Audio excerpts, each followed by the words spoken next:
The shooting range was cold that morning. Wind cut across the open field like a blade. Recruits stood in tight lines, rifles ready, their breath visible in the frozen air. Sergeant Miller watched from the back. He was 58 years old, his hair was gray. His face was lined with years of sun and silence. He wore a simple jacket, no medals, no patches, nothing that told his story. The young men didn't know him. He had just arrived at the base 2 weeks ago. He was assigned to help with training. That's all they were told. To them, he was just another old man filling a position, someone who used to matter, someone waiting for retirement. Corporal Davis stood at the front. He was 23, tall, confident, the best shot in his unit, everyone knew it. He made sure they did. "Watch this," Davis said to the men beside him. He raised his rifle, aimed, fired. The target 200 meters out rang clear, center mass. The recruits whistled and clapped. Davis grinned. He turned and noticed Miller standing in the back, quiet, watching. "Hey, old man," Davis called out. "You ever fire one of these?" Miller didn't respond right away. He just looked at Davis. His expression didn't change. "I've fired a few," Miller said. His voice was low, calm. Davis laughed. "A few, huh, when back in Vietnam?" Some of the recruits chuckled. Miller didn't react. "Korea, actually," Miller said. The laughter grew louder. Korea felt like ancient history to them, something from textbooks, not real, not relevant. Davis walked toward Miller. He was still holding his rifle. His swagger filled the space between them. "No disrespect, Sergeant," Davis said, "but maybe you should sit this one out. Let the young guys handle it. Don't want you pulling something." Miller stood still. He didn't smile, he didn't frown, he just waited. "I can manage," Miller said. Davis smirked. He turned to his friends. "How about a bet?" he said loud enough for everyone to hear. "Old man here says he can manage. Let's see if he freezes under pressure." The recruits gathered closer. They liked a show. "What kind of bet?" one of them asked. Davis thought for a moment. 500 meters, moving target, one shot. If the old man hits it, I'll do his KP duty for a month. The recruits whistled. KP duty was the worst. Kitchen patrol, scrubbing pots, mopping floors. No one wanted it. "And if he misses?" another recruit asked. Davis grinned. "If he misses, he admits in front of everyone that the old guard is done, that the new generation is better, that he doesn't belong here." The words hung in the air. They were cruel, everyone knew it, but no one said anything. Miller looked at Davis. Then he looked at the rifle in the young man's hands. 500 meters, Miller repeated. "Moving target." "That's right," Davis said. "Think you can handle it, old man?" Miller nodded slowly. "I'll take that bet." The recruits erupted. They moved toward the far end of the range. Someone ran to set up the moving target system. It was a mechanical rail that pulled a silhouette across the field at 500 meters. Fast, unpredictable. Even Davis had only hit it twice out of 10 tries. Davis handed Miller a rifle. It was cold, heavy, standard issue M16. Miller took it. His hands didn't shake. He checked the chamber, checked the sight. His movements were smooth, practiced, muscle memory from a lifetime ago. The wind picked up. Dust swirled across the range. "Whenever you're ready, Sergeant," Davis said. His voice dripped with mockery. The target system started. The silhouette jerked into motion. Left to right, 500 meters out, a black shape against brown earth. Miller raised the rifle. He didn't rush. He adjusted his stance. Feet shoulder-width apart, weight balanced. The rifle settled into his shoulder like it had never left. The recruits watched. Some of them were grinning, others looked uncomfortable. They could feel the weight of what was happening. This wasn't just a bet, it was something else, something ugly. Miller's breathing slowed. His eyes tracked the target. The wind pushed against his face, cold, steady. He didn't think about the bet. He didn't think about Davis. He thought about another range, Another time, another life. It was 1952. He was 19 years old. Snow covered the ground in Korea. The air was so cold it burned his lungs. His unit was pinned down on a ridge. Enemy fire from 300 meters. His captain was hit, bleeding, screaming. Miller had a rifle, same weight, same feel. His hands were numb, his vision blurred, but he didn't freeze. He fired once, twice, 3 times. 3 targets dropped. His unit advanced. They got the captain out. Miller never talked about it. No one asked. He got a medal. He put it in a drawer. Life moved on. Now, 70 years later, he stood on a range in front of young men who thought he was nothing, who thought time had erased him. The target moved, fast, unpredictable. Miller exhaled slowly. His finger rested on the trigger. Pressure built, smooth, even. The shot cracked through the morning air. The target stopped. Everyone looked. The silhouette hung still on the rail. A perfect hit, center mass. Silence. No one moved. No one spoke. Miller lowered the rifle. He handed it back to Davis. His face was calm, no pride, no anger, just quiet. Davis stared at the target, then at Miller. His mouth opened but no words came out. 500 meters, Miller said. Moving target, 1 shot. The recruit stood frozen. The wind cut across the range, cold and sharp. Davis looked down. His jaw tightened. He wanted to say something, to explain, to take it back, but there was nothing to say. Miller turned and started walking toward the barracks. His steps were slow, steady, the same as always. One of the recruits, younger than the others, called out, "Sergeant Miller." Miller stopped. He didn't turn around. "Where did you serve?" the recruit asked. His voice was small, respectful. Miller was quiet for a moment.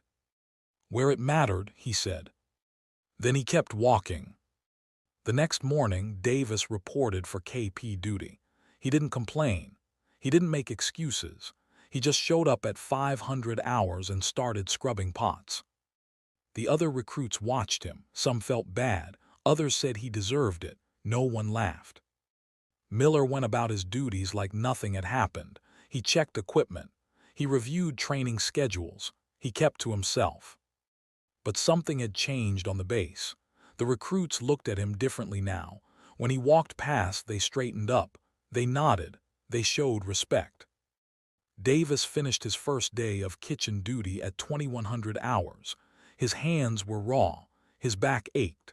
He walked to the barracks and found Miller sitting outside on a bench. The old man was looking at the stars. Davis stopped. He wanted to keep walking, but something made him stay. "Sergeant," Davis said. Miller looked up. He didn't say anything. Just waited. Davis shifted his weight. "That shot," he said. 500 meters, moving target, that's not normal." Miller nodded. "No, it's not." "How?" Davis asked. The word came out harder than he meant. "How does someone your age, how?" Miller was quiet. He looked back at the stars. The night was clear, cold. "You think age makes you weak," Miller said. "You think time takes everything away." Davis didn't respond. "It doesn't," Miller continued. "Not the things that matter, not the things you learn when everything is on the line." He stood up slowly. His joints were stiff, but his eyes were clear. "You want to know how I made that shot?" Miller asked. Davis nodded. "Because I've made harder ones," Miller said. "In places where missing meant my brothers didn't come home, in conditions that would break most men. I didn't shoot that target yesterday for pride. I didn't do it to embarrass you." He stepped closer.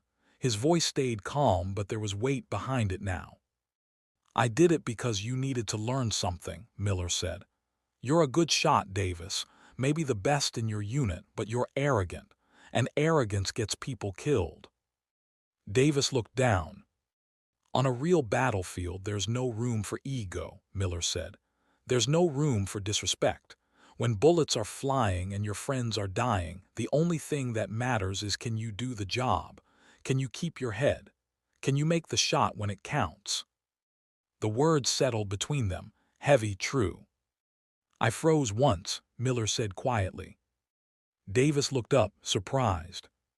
Korea, winter of 1953, we were on patrol, ambush. My squad leader went down. I was second in command. 19 years old, scared out of my mind. Miller's voice grew distant, like he was seeing it again. I had a shot, clear shot. Enemy machine gunner, maybe 200 meters, easy range, but I froze just for 3 seconds, that's all, 3 seconds. He paused. My best friend ran forward to draw fire. He wanted to give me time, give me another chance.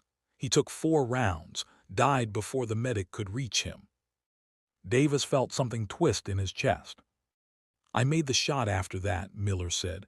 Took out the gunner, saved the rest of my unit, got a medal for it. But I never forgot those 3 seconds. I never forgot what they cost.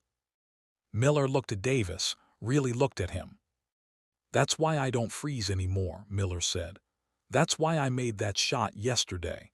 Not because I'm better than you, but because I know what happens when you're not ready, when you think you're too good to fail. Davis felt his throat tighten. I'm sorry, he said. For what I said, how I treated you, I was wrong. Miller nodded. You were, but now you know better, that's what matters. He put a hand on Davis's shoulder, firm, steady. You've got talent, son, Miller said. Real talent. Don't waste it on pride. Use it to take care of your men. Use it to bring them home. Davis nodded. He couldn't speak. Miller started to walk away. Then he stopped. One more thing, he said. KP duty builds character, but you've learned enough. I'll talk to the captain. Get you back to regular training. You don't have to do that, Davis said. I know, Miller said. But a good leader knows when the lesson is learned, when to push, when to show mercy. He walked into the barracks. The door closed behind him. Davis stood alone in the cold night. He looked at his hands, raw from scrubbing. He thought about Miller's words, about the friend who died, about 3 seconds that changed everything. The next week, training continued. Miller worked with the recruits every day. He taught them more than shooting. He taught them patience, focus, respect, the things that couldn't be measured on a scorecard. Davis worked harder than anyone. He stopped bragging. He started helping the weaker shooters. He listened when Miller spoke. One afternoon, Miller gathered the recruits for a final lesson. In 2 months you ship out, he said. Some of you will see combat, some won't, but all of you will face moments that test who you are. The recruits listened. No one moved. When that moment comes, remember this, Miller said. Courage isn't about never being afraid. It's about doing what needs to be done even when you are. Honor isn't about being perfect. It's about owning your mistakes and growing from them. He looked at each of them. And respect, he said. Respect isn't something you demand, it's something you earn, through action, through sacrifice, through proving that when it matters most, you don't freeze, you don't quit, you do the job. Miller stepped back. You're dismissed. The recruits didn't move right away. They stood there, taking it in. Then slowly, one by one, they saluted. Miller returned the salute, sharp, crisp, the way it was meant to be done. As they walked away, Davis approached. Sergeant Miller, he said, thank you for everything. Miller nodded. Take care of your men, Davis. That's all that matters. I will, Davis said. I promise. Miller watched him go. Then he looked out across the range. The wind was calm now. The sun was setting, orange and red across the horizon. He thought about Korea, about his friend, about all the years between then and now. He thought about the young men shipping out soon, the fear they didn't talk about, the courage they hadn't found yet. And he knew that some of them would freeze, some would fail, but some would rise, some would become the men their brothers needed them to be. That's all any of them could hope for. Miller turned and walked toward the barracks. His steps were slow, his back ached, but his purpose was clear. He had done his job, he had passed it on, the rest was up to them.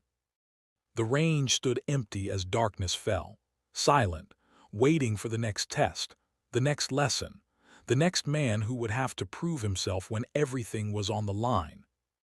And somewhere in that silence was the truth Miller had learned so long ago, the truth he had just taught a new generation.